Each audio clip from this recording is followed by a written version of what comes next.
welcome to yet another exciting episode of This Crappy Car.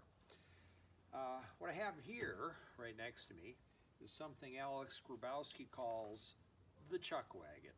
Now, I don't know if that's the right name for it or the best name for it. I just know that that's what Alex says it is.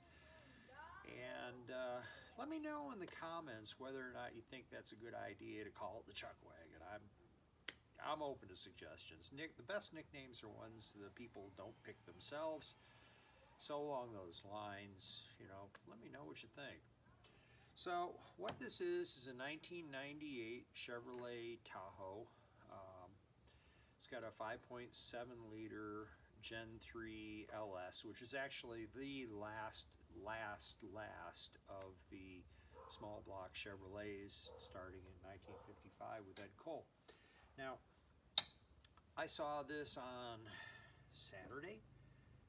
Yeah, Saturday. So not quite a week ago.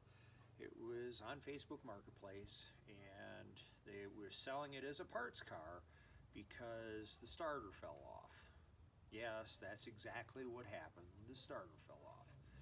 Now, the reason for that is that Chevrolet starters have to be shimmed. They have to have a proper relationship between the Bendix and the ring gear on the flex plate. Otherwise, it sends a lot of stress into the engine block. It will cause the bolts to loosen up, and when the bolts are loose enough, it won't start, or in this case, it spit the starter right off the block and cracked one of the bosses in the process. It's not the best of things to happen. However, it wasn't that bad. What I did, the owner's son had tried to fix it, got a drill out, figured that he couldn't reach it. It's in an inaccessible place because you've got the bell housing on one side, you've got the oil pan on the other, and you just can't get up in there with a drill.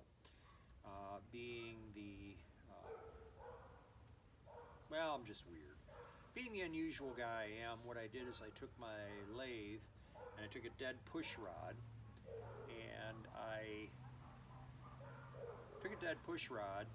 and I chucked the push rod in the lathe, and then in the tailstock I chucked a drill, and then I hit it with a welder and welded up a super long drill and proceeded to drill out the remains of the old starter bolt. And after I did that, I had enough thread there, enough meat to actually put the starter back on, and I put a shim in there. I got a 40 thousandths shim in it right now.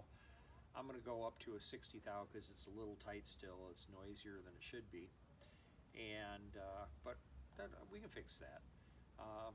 It's a temporary fix right now. I just wanted to get it lit and running to see how it ran. Ultimately, what I'll do is I'll weld up another 3/8. This is 5/16, I think. Let me see what it says. 5/16. I'll weld up a 3/8 because I've got semi-boogered threads in there, and I'll drill through the threads, and I will do a through bolt and go all the way up through the ear and do a little bit of die grinding, create a flat up top, and that way it's permanently fixed. And I will have fixed it for all of the cost of a set of shims, which is about $8. But I want to show you what happened after I went ahead and effected this repair. I got in the car, reached in, turned the key, and off it went. Ooh, that was nice. So there you have it. It runs really well.